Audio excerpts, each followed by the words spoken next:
Hi, this is Don on YouTube. There's a poem I'd like to read today that seems to have some special significance in the Koran. Koran, I guess it's pronounced. This poem is separated on the page. It starts down here at the bottom and then continues on the next page. So it's pretty hard to hold it here so you can read along. Otherwise, I would attempt that and put it up on my computer screen while I'm reading. But I'll just go ahead and read it, and then I'll discuss it later. And the pains of childbirth drove her to the trunk of a palm tree. She cried in her anguish, "Ah, would that I had died before this thing. Would that I had been a thing, forgotten and out of sight." But a voice cried to her from beneath the palm tree, "Grieve not, for the Lord hath provided a rivulet beneath thee. And shake towards thyself the trunk of the palm tree. It will let fall fresh ripe dates upon thee. So eat and drink, and cool thine eye. And if thou dost see any man, say, I have vowed a fast to God, most gracious, and this day will I enter into no talk with any human being." So what's going on in that poem?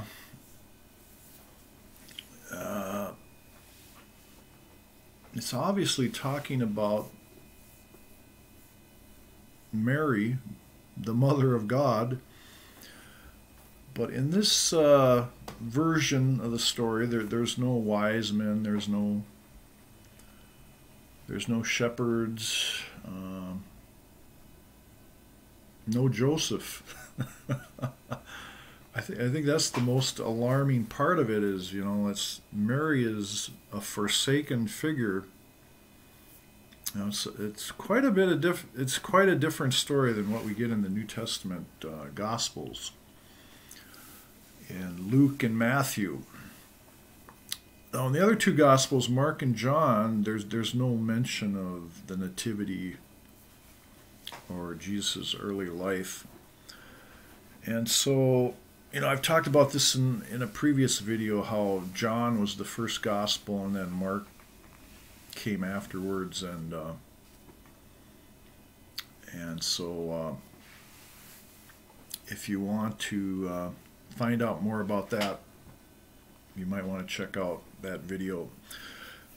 But for right now, I'm just gonna kind of summarize that by saying that if you're looking at the Prophet Mohammed and you're saying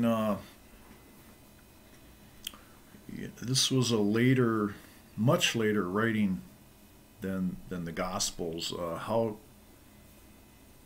did why should we accept his version over the original versions? Well, you have to remember that since John and Mark were the first two Gospels, there were no stories on Mary. Where did Mary come from? Well, possibly, I suppose, the Pauline epistles mention Mary, and those epistles were written before. But let's just ignore that for the moment. We'd have to probably say that these traditions were oral traditions. They weren't written down until the Gospels were made, like after 90 AD or something. So, how do we know these stories in the New Testament are correct? Well, we don't, and no more than we know that Muhammad's vision or whatever he's talking about here. That's the way I look at it. You've got different versions of these things. The thing that seems important to me is, what does it mean? why have another interpretation or version of the nativity? Or one thing to understand in this poem I just read is that the dates that Mary is eating, that she needs to survive in her abandonment or whatever. This is the plight of unmarried girls. When they get pregnant, they pretty much get abandoned. I think that's what the story is talking about. And if we're just looking at it from the standpoint of the New Testament stories, and that can't be right? Because Joseph was there, an older man to watch over her, take care of her. But that's not present in this story. So what's the point of it all? This spring of water. It's all a miraculous event here. Mary is hopeless. She doesn't have a prayer, without some intervention, some divine intervention in her life at this point. So is she out in the desert, or what's going on here? Well, another miraculous part of the story is that the dates are ripe, but if you read more on this account in the Koran, you find out that at this time the dates would have been out of season. They wouldn't be ripe. They wouldn't be edible. If you've ever tried to eat an unripe apple, it's like biting into a piece of wood. I don't know what an unripe date is like, but that's kind of what the story is about. It's like miraculously the dates ripened on the branch, or when she's shaking them off the tree.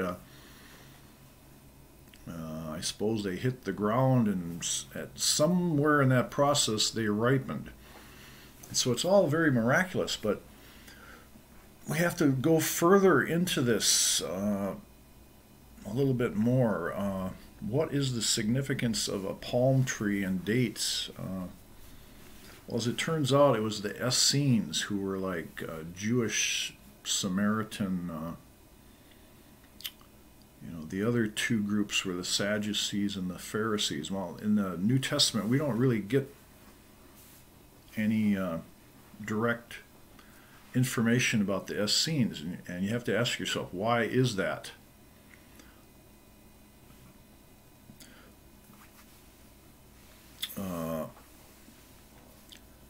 So when you investigate the Essenes, it turns out that they were very much into palm trees and dates.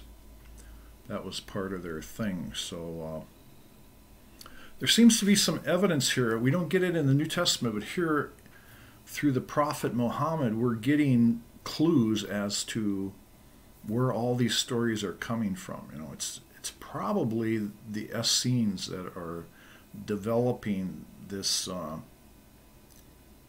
strategy or development that brings about all this change or in society at that time. So we're going to investigate that a little bit further, but the Essenes get this from another source. So what is this source that they're using?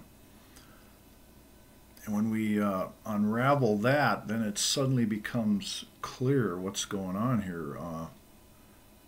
I'm not saying I'm not going to be able to figure this out as we go on from here. I'm saying it's already been figured out. I just have to take some time to develop it a little bit more. But the book I've read to get this information is called In Search of the Birth of Jesus. It says The Real Journey of the Magi. So this author, Paul William Roberts, at some later point changed the title to Journey of the Magi all by itself, and then he added a different preface or introduction in the later edition. So if you're going to read this book, you probably want to get that. It's the exact same book except with a different preface or whatever, or with a preface added. So technically it doesn't really matter which copy you read, but if you want to get that further introduction or preface, whatever it is, you should look at your library or bookstore for the other edition than this one. So I think I read this one was published in 1974. Let me just check that to verify it. Nope, 1995.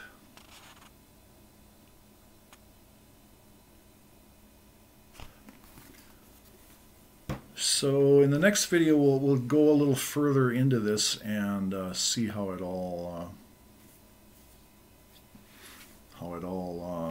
fits together. Thanks. Bye.